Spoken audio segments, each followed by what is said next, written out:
complexity into the understandable. Now, today's guest, by the way, fits all those categories. She is Ann Voorhees Baker, who, among other things, heads up Women at Woodstock. It's an annual gathering for women over 50 in Woodstock, New York, now in its 6th year, a weekend getaway for like-minded women over 50ish who see life as an adventure waiting to be made. We'll speak to Ann in just a moment. Now, most shows include a book section that focuses on the best book titles that come into our Bloomer Boomer hideaway here, and in many cases we'll be interviewing the authors. All the books speak to the Bloomer Boomer community for better living. Hang in there for a minute. We'll be right back with Ann Voorhees Baker.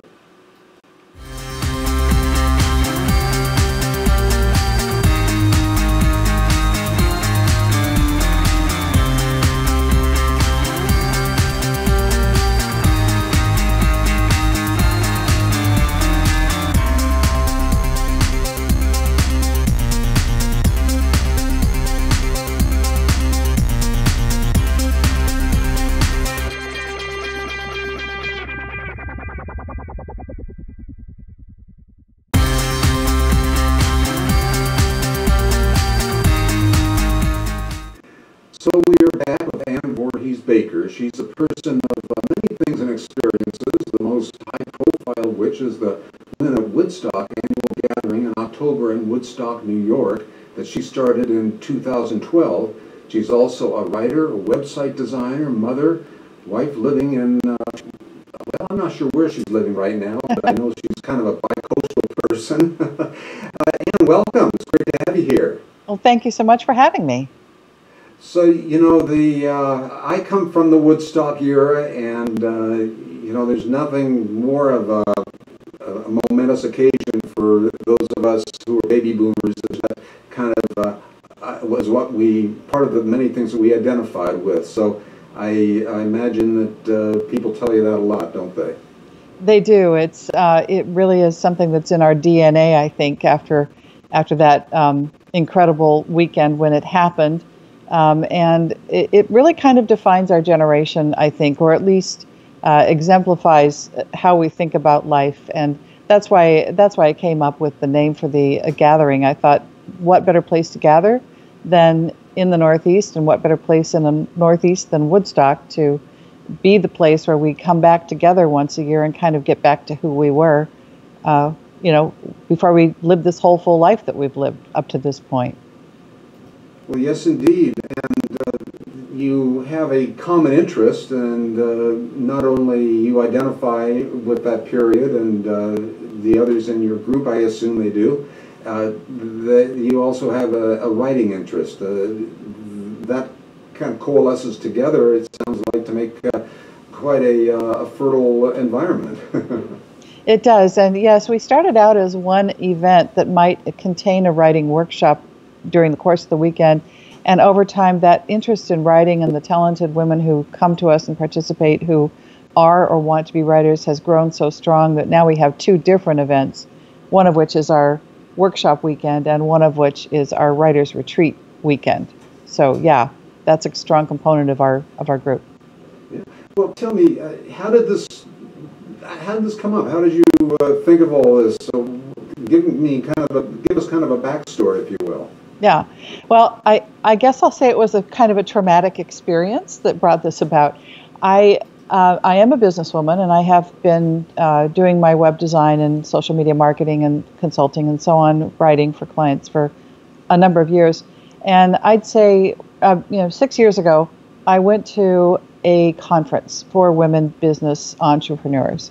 And it turned out to be kind of everything that I don't like about those kinds of events. It was very crowded, it was very loud, it was very intense, it was very aggressive.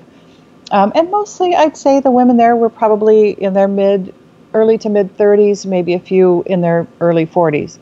It was a whole different vibe, and it was very much, pushing business cards in each other's faces and that kind of thing.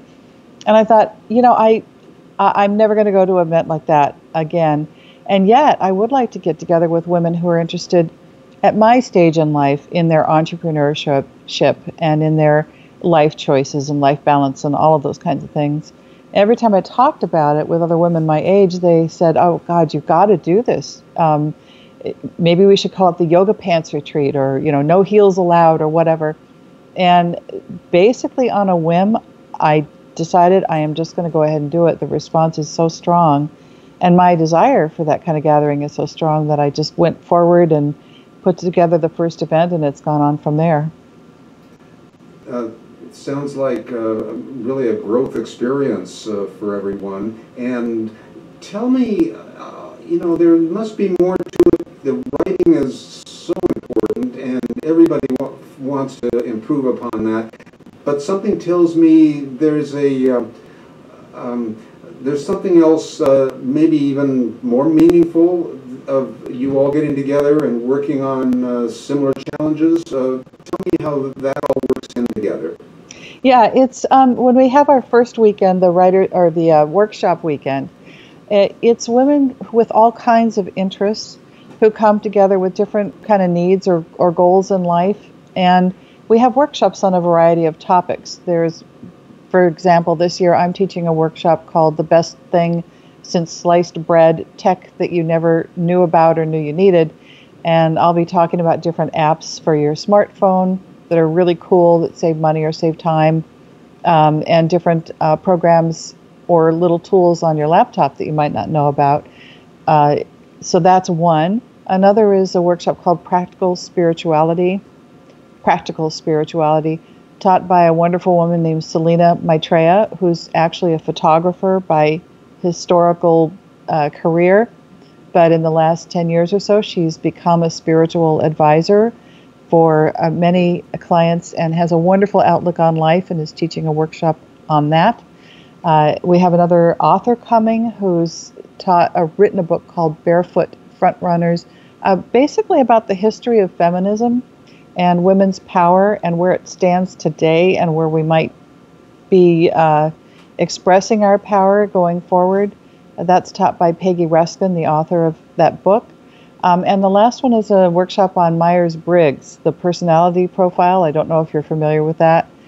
It's being taught by a professor named Andrea Peck, who is certified in the Myers-Briggs technique, and that's going to be a lot of fun.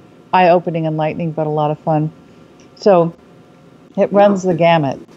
Sounds fascinating. And do you find that there's any similar challenges among the students, if you will, that go there, or do they all have a different goal to achieve? It's very different among the group.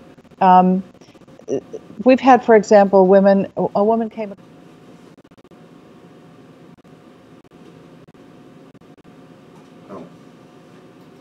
recovered from her serious illness and then lost her job. And she was having a heck of a time finding another job and was just kind of at the end of her rope. And she ended up making wonderful contacts and getting a new position through her contacts. We had a woman come who is an actress and has been living in New York City for a number of years. She's like a character actor. You've seen her on Law and Order and Blue Bloods and all kinds of shows, but you wouldn't know her name necessarily. And she had always wanted to be a screenwriter, actually. And after coming a couple years in a row and getting a lot of encouragement from the women she met there, she finally said, "The heck with it, I'm going to do it." She applied to film school, and she sold her apartment and came out to California to the Chapman Film School and just graduated this year and is launching on her new career. There's another woman who was a writer and had been in radio a number of years back, but now wanted to propose a new talk show to NPR and had formulated a plan for it, but hadn't made the pitch yet. And she got great advice from a business coach who was at that event on how to go about doing that first meeting and that pitch. And she ended up successfully getting that show programmed, and it's been very successful. It's been going for 2 years now. It's called Take Care with Linda Lohan.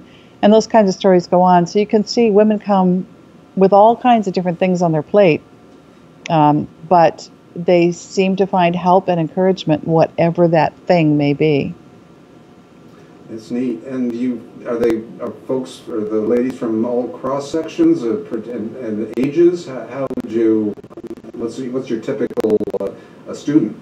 Yeah, I'd say a typical student is probably in her mid to late 50s, although we have had a few women attend who were just 30, who came one year because of an author who we had teaching a course that she really admired.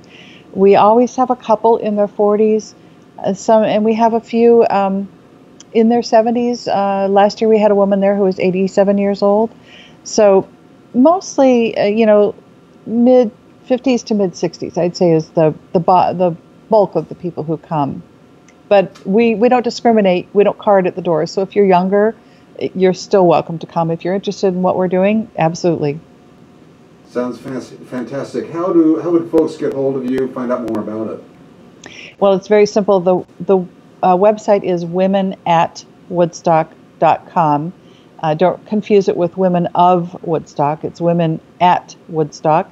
And when you go to the site, you'll see two major headings on the top of the site, one for the workshop weekend and one for the writer's retreat weekend. And when you click on those, then you'll find out who's presenting, what's going to be happening, what the daily schedule looks like. And you can get pretty much all your questions answered. And if not, you can always get in touch with us and we'll get on the phone, talk with you, and answer your questions. Great. Hey, Ann, thanks so much. It sounds fantastic, and hope to be in touch after it's all over with. And we can talk thank about you. it then.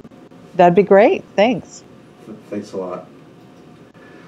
Well, I hope you liked the show and learned a thing or two. The full show will be available on YouTube and at Bloomer Boomer. The audio version will be available on Apple Podcasts, iTunes.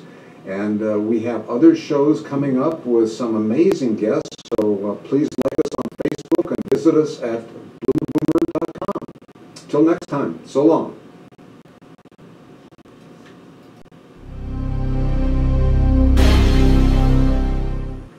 Hey, are you there? Yeah. Yeah. Oh, hey, thanks a lot. That was great. I appreciate